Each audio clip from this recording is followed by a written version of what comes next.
7h55, faltando 5 minutos para as 8. O nosso ouvinte da Folha FM, estamos aqui nos estúdios com a presença do deputado estadual Rodrigo Bacelar, Aloysio Abreu Barbosa e Arnaldo Neto. Arnaldo colocou logo no final do segmento passado um assunto, um ponto aí para ser respondido. Rodrigo, com você. Acho melhor. Acho uma ideia, é verdade. Fazer o Arnaldo faz uma... agora, só fazer um resuminho, né? A gente está falando sobre a representatividade da região. A região tem 10% das cadeiras da Alerj. E os deputados, pelo menos é o que demonstram, e eu lembrei do almoço oferecido pelo Rodrigo na festa de Santa Amaro, eles se mostram muito unidos, muito juntos, esses deputados daqui da região. Queria saber, efetivamente, nesse primeiro ano de Alerj, o que essa bancada do Norte Noroeste Fluminense conseguiu em conjunto aqui para a região. Arnaldo, excelente pergunta sua. Eu acho que, desde o início ali, quando eu tomei posse, acho que a maior construção que eu tenho é tentar realmente manter as relações pessoais sempre muito fortes, respeitando o espaço um do outro e trabalhando em prol do próprio colega. Porque, como você falou, a gente tem, como nunca visto antes, eu coloquei esse presidente siciliano desde a chegada, uma bancada do interior muito, muito forte. E dentro dessa bancada, além dos deputados aqui da nossa terra, eu acabei me tornando um grande aliado, um grande amigo particular do Chico Machado, né? Se tornou meu irmãozão, como me dou infinitamente bem com o Elbert também, e com o próprio Jair Bittencourt, com quem tem feito grandes parcerias. E eu acho que no momento que eu vou ao governo, mesmo que sozinho, despachar algo daqui da região, o governador tem excelente olhos para cá ou para a demanda de atender aqui a nossa região, justamente porque a bancada é muito forte. Justamente porque ele sabe que quando a gente vai falar, se eu precisar, todo mundo vai assinar junto numa demanda daqui. Então acho que o interior se torna forte automaticamente com a própria representatividade que tem. Mas vi de exemplo, por exemplo, eu e o Jair fazemos parte da CPI do gás, Jair é o vice-presidente da comissão, eu sou o relator, e já conseguimos, eu acho que um primeiro grande avanço, porque eu venho desde o início da relatoria lá na CPI batendo muito forte no tocante ao preço, principalmente do gás veicular aqui na cidade de Campos, né? A Folha também tem acompanhado muito isso e sempre levado informação à população. A gente tem quase uma diferença de 0,80 centavos em relação ali aos postos de Itaboraí para cima. Isso é um absurdo, essa carteirização que acontece. Você acha que isso é cartelização? É cartel, eu tenho combatido muito junto ao PROCON, os órgãos do Estado, que é a fiscalização. O pessoal é o risco que a gente tem do negócio, né, Luiz? Eu sou parlamentar, eu não vou ceder à pressão, você sabe que já está no sangue da família. Isso a gente não se assusta, mas eu tenho que trabalhar, e se para trabalhar eu te digo que já tiver sofrendo na pele com o negócio de combustível já. De enfrentar a cara feia, a gente tem que enfrentar, mas realmente é um absurdo. Sim, e a gente, eu acho que conseguiu dar um grande passo agora, que foi a declaração do nosso grande secretário de Desenvolvimento, Lucas Tristão, que já informou que junto à GENES, os órgãos fiscalizadores ali, a gente vai ter um reajuste do preço e a gente vai ter uma queda. Tomara que realmente isso se concretize e que a gente possa estar aí junto com a bancada do interior, porque é aquilo que eu te falei, eu estou te dando um exemplo crasso aqui, que é a questão da CPI, mas tem tantas outras questões, porque, como vocês sabem, faço parte das duas principais comissões da Casa, sou vice-presidente de Finanças e Orçamento da CCJ, e ali passam todos os projetos dos demais deputados que compõem esse bloco aqui do interior, digamos assim. Então a gente ajuda até quando a população não consegue enxergar o dia a dia da casa, a gente está ajudando de alguma forma, porque quando é um tema, quando o projeto de lei que o colega parlamentar vai elaborar passa por aqui de alguma maneira, influencia, é natural que a presidência determine que eu relate, por conhecer melhor a região. Então, enfim, a gente tem trabalhado muito nesse sentido, e como eu falei aqui da questão de prefeito, a gente usa lá para o parlamento. Quanto mais juntos estivermos, respeitando o espaço de cada um, mais forte naturalmente acontece aqui a nossa região. E vocês vão lembrar que, para finalizar a pergunta, que o próprio foi um dos primeiros destaques do governador quando empossado, foi a questão do Porto de Açu.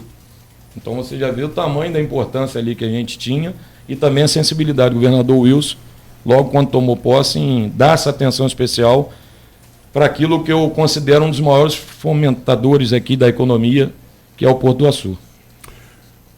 Rodrigo, a gente entrou na Alerj, pergunta de Arnaldo muito boa, melhor pergunta, eu acho que foi feita aqui até agora. Mas vamos entrar na parte política também da articulação, que é o tema do nosso segundo bloco. O presidente da Alerj, qual você é muito ligado, né? André Siciliano, você não sou jogar, não é meu feitio jogar confete, mas você tem um belo trabalho como articulador, usa sua experiência como advogado, em 2 pilares do poder estadual, que são TJ e TCE, né? Você é muito bem articulado com os dois. Foi importante no vácuo da operação, né, Cadeia Velha, que acabou com a cúpula do poder da Alerj, para que Pisciani ocupasse esse espaço, alguém tem que ocupar, espaço vazio, espaço ocupado. E não é novidade, não seria novidade. Em maio do ano passado, na feijoada da Folha, Ciciliano falou, foi com o Arnaldo, você, Arnaldo? Foi com o Aldir. Enfim, falou à Folha que caminharia com quem você apoiasse. Naquele momento você era mais pré-candidato do que articulador de alguém. A gente fala isso daqui a pouco, lá na frente. Mas, enfim, falou isso. Não houve reação nenhuma. Nesse interregno, no segundo semestre do ano passado, assume uma nova executiva do PT. Né? E aí essa declaração foi feita agora no dia 15, né? Com essa nova executiva, e aí com essa nova executiva houve uma reação grande, você deve ter acompanhado, né? E questionando isso, reafirmando que o PT vai ter candidatura própria. A gente teve visto aqui o Gilberto Gomes, é um jovem quadro do PT, na terça-feira, ele reafirmou que vai ter candidatura própria. A Odisseia foi ao Executivo Estadual e conseguiu uma garantia lá, e parece que projeto nacional que seria sancionado pelo próprio Lula, uma vontade pessoal dele, que todo município acima de 100 mil habitantes, nesse projeto de reconstrução do PT, vai ter candidato próprio. Enfim, como é que você viu essa reação do PT local com a chancela do PT estadual e, ao que parece, nos planos do ex-presidente, a declaração de Ciciliano que iria caminhar com quem você apoiasse em Campos? Luiz, primeiro agradecer pelos elogios. Segundo, que eu confesso que eu fiquei até com espanto, porque em momento nenhum não entendi o porquê dessa celeuma inteira criada aqui pela executiva do PT local. Eu acho que o mais lúcido dos entrevistados do PT, que eu acompanhei pela Folha à distância, eu estava no Rio, foi o Luciano D'Angelo, se eu não me engano, sim, que falou que era a opinião pessoal do presidente da Assembleia, meu amigo pessoal André Siciliano. Eu acho que tem que ser respeitada. Eu tenho uma teoria muito clara, ninguém vive no cabresto. Todos nós temos nossas liberdades individuais, isso é a força da democracia, isso deve ser respeitado. Vou dar um exemplo de dentro de casa. Eu saio candidato a deputado estadual, precisava, até por acordos de partido, pela questão do Estado de Solidariedade, por toda a relação, apoiar o Áureo como deputado federal. E o meu pai não apoiou o Áureo. E nem por isso eu briguei com meu pai, fiquei sem falar com meu pai, ou coisa parecida. A declaração do Siciliano, ela é bem clara, de cunho pessoal. Em momento nenhum, o PT, com quem tem grande trânsito, tanto aqui quanto no Rio, com o Quaquá, com o Joãozinho, falou em momento nenhum que eu seria candidato, até porque isso foi uma construção que se perguntava muito no ano passado e eu sempre fui muito pé no chão, quer seja com meu presidente André Siciliano, quer seja com Cláudio Castro, com quem eu tenho uma relação também respeitosa, de excelente convivência. Em momento nenhum falei que disputaria a eleição. Falei, deixa as coisas acontecerem, vamos trabalhando, deixa eu mostrar meu trabalho, que as coisas vão acontecer naturalmente. Se for para a gente ser bem, se não for, paciência, vou continuar aqui trabalhando e feliz da mesma maneira e nada vai mudar. Então, assim, foi uma declaração de cunho pessoal que permanece e eu acho que tem que ser respeitada. André não é obrigado, porque é do PT, né, a seguir com quem é candidato do PT aqui. Como eu não sou obrigado a apoiar prefeito X de Solidariedade, porque a hora vai mandar. Acho que não existe isso, cada um tem que ter sua liberdade.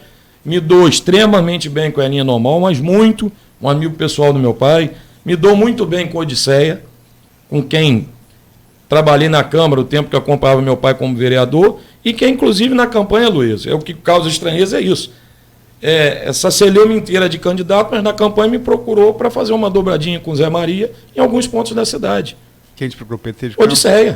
Então, por que não serve para falar de eleição da executiva, mas serve para fazer uma dobrada para deputado? Odisseia procurou você para fazer dobrada com o Zé Maria, em alguns locais, porque ela estava apoiando o Zé Maria. Sim. Então, é uma coisa natural, uma coisa da democracia. A gente, quando vota, eu tenho certeza, Marconta, você não vota no 13, você vota na figura que está atrás do número. Esse é o sentimento da população, a verdade é essa. Ninguém vota em partido. Você não vota em 22, 45, 15, nada disso. Você vota na figura que você mais se identifica e que te apresenta uma plataforma bacana de governo. O lulismo é muito maior que o petismo, por exemplo. Exatamente. Eu acho, e aqui concluindo a pergunta, Luiz, que o André Siciliano é grande figura disso. André respondeu já por 2 vezes aqueles processos internos do partido, por não seguir a orientação do PT. Eu ouço isso em toda esquina que passo, desde antes de ter intimidade com o André Siciliano, de que André é um petista mais diferente que tem no Brasil. Isso é palavras do Dornelles, né? Exatamente, um cara conciliador, um cara humilde, simples, cara que sabe chegar, sabe abrir porta. Foi leal ao partido. Foi leal ao partido. Acompanhei desde antes de tomar posse, naquela trajetória ali de disputar a eleição da Assembleia. Eu vivi com ele o dia a dia, do quão foi a pressão que ele sofria. Sai do PT. Você sair do PT, você ganha eleição. E ele, de uma maneira muito bonita, eu respeito isso, daí eu acho que vem a selar a nossa grande amizade e a postura do homem. E eu vi André falar por diversas vezes para as pessoas, como falou para mim. Irmão, aqui eu vivi do inferno ao céu, então eu não vou ser oportunista de, nesse momento, depois de tudo que eu já passei aqui na sigla partidária, de por uma questão de causuísmo, para eu poder adiantar ao meu lado, largar o partido na mão, por correr o risco de perder a eleição. Então, assim, isso foi uma das atitudes mais brilhantes que eu vi o presidente André Siciliano, à época, se colocar diante das pessoas, e o resultado está aí. Ganhou a eleição para presidir a Alerj, mesmo com um governador que vinha de uma corrente totalmente contrária, e cá entre nós está dando um show do que é presidir o parlamento. Essa questão partidária, já que se levantou essa questão da fidelidade do Siciliano ao PT, circula na rede social uma foto de uma... Eu até mandei para Luiz, de uma camisa do Flamengo com o seu nome, o número 12. Perguntei a ele. Luiz me mandou. Luiz me mandou. Essa 12 é o número da torcida, né? Que é a camisa 12, mas 12 também é o número do PDT, e você está bem alinhado aí com o Caio, que é pré-candidato pelo PDT. A possibilidade de você deixar o Solidariedade ir para o PDT, isso é uma coisa que é um diálogo que existe? Arnaldo, não. Possibilidade zero de eu sair do partido. Eu tenho um espaço muito grande no Solidariedade, tenho uma relação muito profissional, muito bacana com o deputado Áureo, com quem tem me prestigiado muito na executiva do partido. E tenho, como você bem colocou, uma aproximação muito grande de Caio, falo muito com o Caio. É uma pessoa que me ouve muito, procura muito um diálogo comigo, então é natural que a gente, nessa convivência, vai explorando mais os terrenos que a gente tem a percorrer. E a camisa 12 nada mais foi, a Luísa até me brincou comigo no Zap. Eu ajudo muitos times aí de futebol e tal, então aquele grupo ali de amigos tem um time, colocou Rodrigo é o camisa 12 do time, naquela camisa do Flamengo, mas nada mais do que uma brincadeira lá do time, e que nada tem a ver com a questão partidária. O Arnaldo me mandou a foto, eu te perguntei, te indaguei. Você falou que até que era uma foto antiga, né? Mas, enfim, o que se falava lá atrás era na sua pré-candidatura. Eu falando que se fala em bastidor, né? E se falava bastante nisso. Você nunca descartou, mas também nunca confirmou. E o que se fala agora, abertamente, todos os passos para se indicar isso, inclusive o almoço que Arnaldo e Aldir foram lá no dia 15, é você, nessa articulação entre que traz Siciliano, traz Alerj, que traz toda a sua capacidade de articulação, que já foi falada e reconhecida aqui, mas para a pré-candidatura, temos sempre que frisar, por legislação, a pré-candidatura do Caio Viana. É isso mesmo? Luiz, essa parte eu vou pedir vênia para discordar dos senhores. Eu, na verdade, fiz um almoço porque o nosso ilustríssimo companheiro Ari Peçanha sempre, né, fazia aquele evento, e acho que de 2 anos para cá passou a não fazer mais. Então a gente fez um pequeno evento para poder se encontrar ali, para poder bater um papo, porque por mais que a gente chegue ali na igreja, cumprimenta todo mundo, fica ali fora, acaba atrapalhando até quem vai chegando para as próximas missas, porque é um dia inteiro de missa ali. Então a gente montou ali uma coisa muito simples, mas de forma que todo mundo se encontrasse. Fiz questão e convidei todos, sem distinção. Fiz questão do companheiro, inclusive, prefeito Rafael Diniz, estivesse presente, a quem quero, inclusive, aqui dizer que tem uma relação amistosa e pessoal muito grande, entendeu? Não caminhei politicamente até aqui, mas tem ajudado muito, eu acho que o Rafael é testemunha disso. A gente vai falar sobre restaurante popular, mas vamos... Tem tentado ajudar muito o prefeito de todas as formas e fiz questão que ele estivesse ali. Convidei o próprio Vladimir. Que não foi. Anteriormente, reiterei no dia da missa, entendeu? Então, sim, de coração. Fez questão de não ir. Sem problema, é um direito que assiste a ele. Não, mas é uma mensagem política. Sim. Né? Porque ele parece muito com o pai, isso é natural. Mas, enfim, fiz questão que todos estivessem de coração. Não teve cunho nenhum ali de eleição para prestigiar Caio ou A, B, C. Eu quis ali, de certa forma, realmente demonstrar o quanto dá para a gente falar de política, mas respeitando o espaço um do outro e conviver todo mundo junto. Eu acho que essa é a grande demonstração que eu quis fazer ali e, de certa forma, consegui. Ali você via grupos antagônicos, mas todo mundo ali se respeitando, brincando no mesmo espaço, falando de política onde quem tinha que falar, mas cada um defendendo suas bandeiras, mas podendo conviver. Eu acho que isso é o passo importante. O próprio prefeito ali no almoço conseguiu falar de uma coisa ou outra ali com o André, com o Márcio Pacheco, para falar com o governador. Então, essa foi a importância maior do almoço. Obviamente que pelo calendário eleitoral estar se aproximando, a figura de Caio e de Arnaldo ali acaba causando, né? Se essa foi a impressão, a impressão uma especulação da população, mas de coração, não teve... Foi a impressão que Gil passou aqui na segunda, foi a impressão que o Gilberto passou aqui na terça, mas enfim... Teve nada a ver com campanha eleitoral. A pergunta mais direta. Você é o articulador, o grande articulador da pré-candidatura de Caio Viana? Hoje posso dizer que não, Luiz. Hoje posso dizer que não. Por mais que se pareça, pode dizer que não. Repito, eu tenho falado muito com o Caio, muito. Digamos que a gente está muito avançado em, de repente, caminhar junto, mas assim, muita coisa ainda tem que ser conversada, muita coisa tem que ser colocada no papel. Seu pai está no mesmo partido dele. Eu vou, no momento que tiver de decidir, a gente tem que colocar, né, os pingos nos is, digamos assim, para não ter problema. Eu quero caminhar. Se assim realmente não for candidato, que eu acho que é o que tudo indica, não é uma vontade que eu tenho, sinceramente. Estou muito bem onde estou desempenhando, na minha humilde opinião, um bom trabalho. Tenho tentado trabalhar dia e noite para fazer o melhor. Quem me conhece sabe que eu me dedico demais naquilo que me proponho. Mas quando de fato eu decidir aonde eu vou, quero comprometimento, porque a gente colocar a mão em alguém é algo que requer muita responsabilidade. Mas assim, estou trabalhando, estou conversando muito nesse sentido com o Caio, sim. Então, a resposta, desculpa, mas está conversando, mas não está fechado ainda. Digamos que... Vamos lá. No momento... Regina Duarte e Bolsonaro, tá mais frio ainda, tá mais frio. Tá namorando, pegando na mão, dando beijinho? Por aí. Tá bom. Agora, o Gilberto, aqui na terça-feira,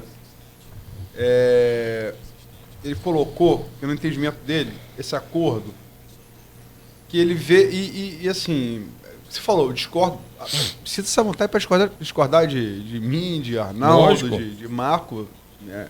Isso aqui é democrático. Mas a visão que se tem, que é a visão de Gilberto, e me parece uma visão, assim, de quem analisa política, de quem está, é que, e você já falou isso, a sua uma ambição pessoal, que você já trabalhou lá como advogado, e você já falou isso em matéria, não é segredo nenhum, e é legítimo. É legítimo. Conselheiro TCE. A ambição de Caio, que também é legítima, tão legítima quanto, é ser prefeito de Campos. Se esse acordo, que você fala que ainda está beijinho, está pegando na mão beijinho, está ali, sorvete no Everett, no antigo Everett, na Praça do Liceu. Nem subiu pro Vivi muito isso no Liceu. Subiu pro Coreto já ou não? Não, ainda não. Tô lá ainda no pátio do Então, mas se sair Quer dizer, o seu objetivo é claro, o de Caio é claro. Qual é o objetivo de Siciliano? Gilberto falou em candidatura ao Senado Federal. Informações que ele tem do PT, por óbvio, né? Ele é do PT. Luiz, vou ser muito franco, eu não vejo Siciliano, não. Eu sou um dos que mais apimentam na relação ali no dia a dia, na intimidade, falam, vamos disputar isso, vamos disputar aquilo, e o Siciliano é muito cético, como eu falei, dono de uma simplicidade ímpar, como eu conheço de poucos. E, para te falar a verdade, Siciliano, desde o início do ano passado, fica falando, acho que está na hora de parar, já estou muito tempo aqui. Para quem não sabe, Siciliano foi um homem muito forte do mercado econômico, entendeu? O Siciliano começou a vida e no apogeu da carreira dele ali era um cara que trabalhava nesse setor de bolsas, de valores e mercado financeiro. Então, assim, ele falou, Rodrigo, estou cansado. Isso é que ele tem falado muito. Hora nenhuma coloca esse sentimento para mim, não vejo... Acho que se Siciliano realmente permanecer na política, e eu acho que tem que permanecer, é isso que eu indico todo dia, ele é um grande quadro ali no parlamento, é ali que ele tem que ficar. Eu acho que essa que seria a vontade dele pessoal. No tocante a essa parte que você falou do tribunal, eu trabalhei no Tribunal de Contas, depois passei a advogar, e minha área de advocacia, de atuação era muito lá. Confesso que sempre falei reservadamente que seria muito interessante se um dia eu chegasse lá, mas também confidenciei aqui, Luiz, que não é algo de ambição, não é algo que eu morreria se não chegasse. Não, quando fala não, entendi o que você falou, no bom sentido. Mas assim, tem gente que realmente, o Caio, eu acho que tem uma vontade enorme. Obsessão. Não vou dizer obsessão, mas deixa isso claro, que tem vontade de governar a cidade, que o pai dele um dia governou. Eu tenho vontade, se um dia chegar lá, tudo bem, mas se não chegar, sempre toquei minha vida da mesma maneira e assim será. Então, assim, eu sou uma pessoa muito de grupo, Luiz, entendeu? Eu estou lá no nicho lá do poder com o André, com o vice-governador, com o governador Wilson, sou muito de grupo. Aquilo que me escalarem, se eu achar que é pertinente, eu topo o desafio e vou dentro, mas não uma pessoa que coloca vontade pessoal à frente do interesse. Na questão lá do almoço, a gente está falando muito da presença siciliana, mas ficou muito claro também uma proximidade do G8. O Igor estava lá, que é o Igor Pereira, vereador Igor Pereira, apontado como líder do G8, Marcelo estava lá também, e na mesma mesa, Igor, com Caio... Óculos escuros, óculos escuros? Não, dessa vez sem óculos escuros. Na mesma mesa ali estava Igor, estava Caio, estava Arnaldo. E eu entrevistei o Caio destacou muito o apoio dele ao G8, que realmente o G8 tinha que manter posição para que o remanejamento do prefeito fosse 10%. Até eu questionei, no caso dele, como pré-candidato a prefeito, se caso chegasse um dia prefeito, iria querer também 10%, como o Rafael disse, enquanto vereador, que seria 10%. Ele disse que não, que era esse governo, mas não era... que esse governo tinha que ter 10%, mas isso não era uma coisa que seria para todos os governos. Qual a sua posição em relação ao G8? Com relação ao Igor, eu sei, até mesmo por conviver com vocês, eu sei que vocês têm uma proximidade pessoal, mas com relação a essa articulação do G8, você também é um apoiador desse grupo? Arnaldo, de minha parte, apesar de muitas vezes eu ser titulado como articulador do G8, isso é outra falácia, porque em momento nenhum me meto nas questões aqui de grupo de vereadores. Eu acho que cada um tem seu mandato, todo mundo é dono do seu nariz.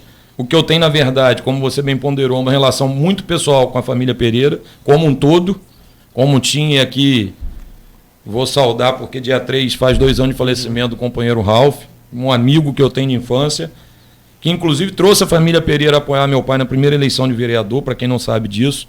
Tenho uma relação muito pessoal com a família. E, a começar por Igor, a quem, Luiz, eu tenho feito reiterados convites para vir para Solidariedade disputar para vereador. Então, a minha proximidade com o Igor é parlamentar e pessoal. Mas o que não quer dizer que vai influenciar em nada com relação ao prefeito ou qualquer outro grupo.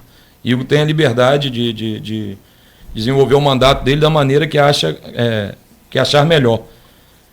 E eu acho que a questão do G8 ali, de eu ficar enraizado ali, é justamente por isso. Eu tenho feito um movimento muito bacana com o Igor, com o Perfil, Marcelo Perfil, vereador, e com a Joilza.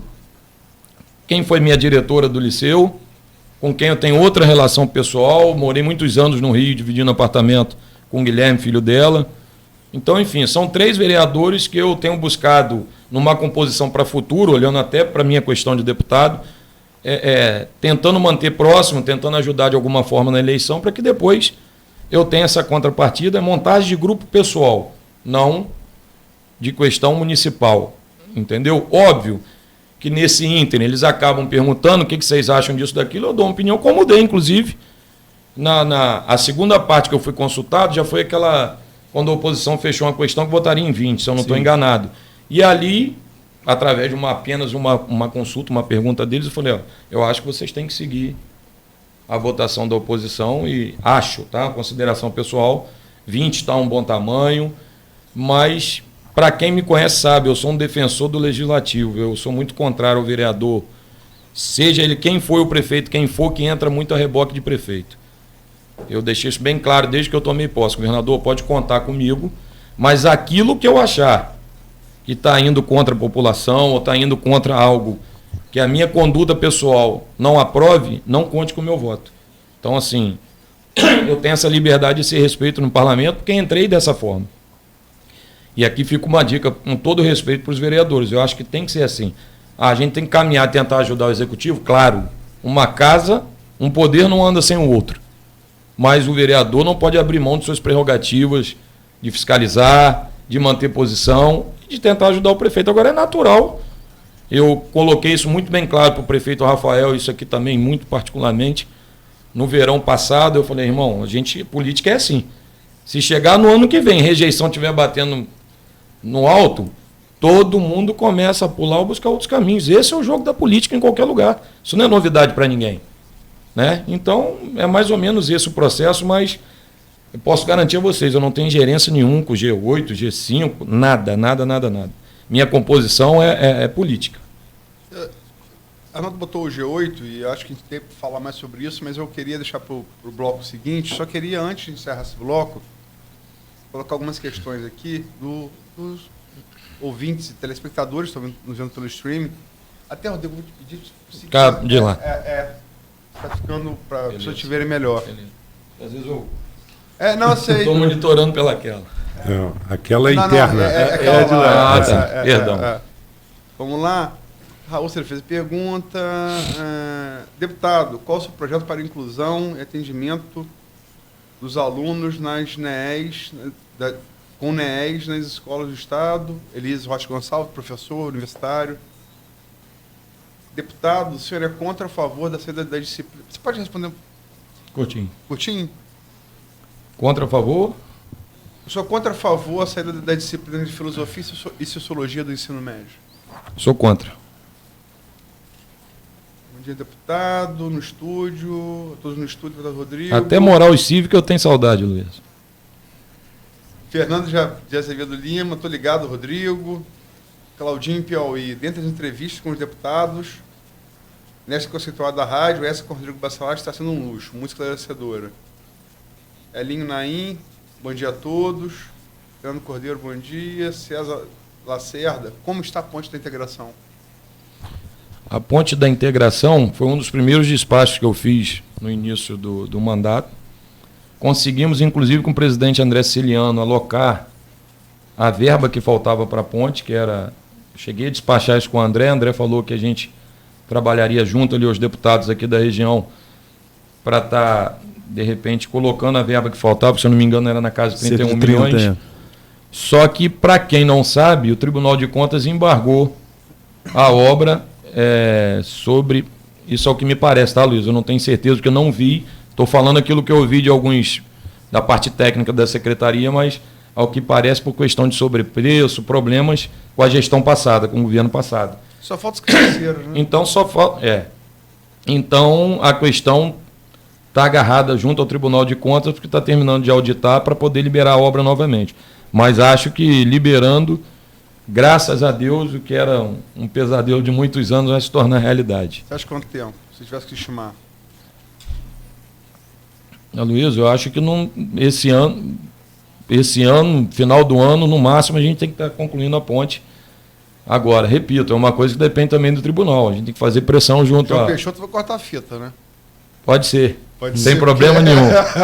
Ali é uma vitória de todos nós. Ali não tem vitória de A, B ou C, é vitória para todo mundo.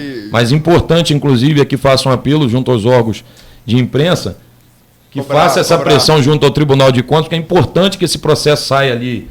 A gente sabe que a demanda é muito grande, mas que ele... Joãozinho, essa ponte parece o Dorico Paraguaçu com o cemitério.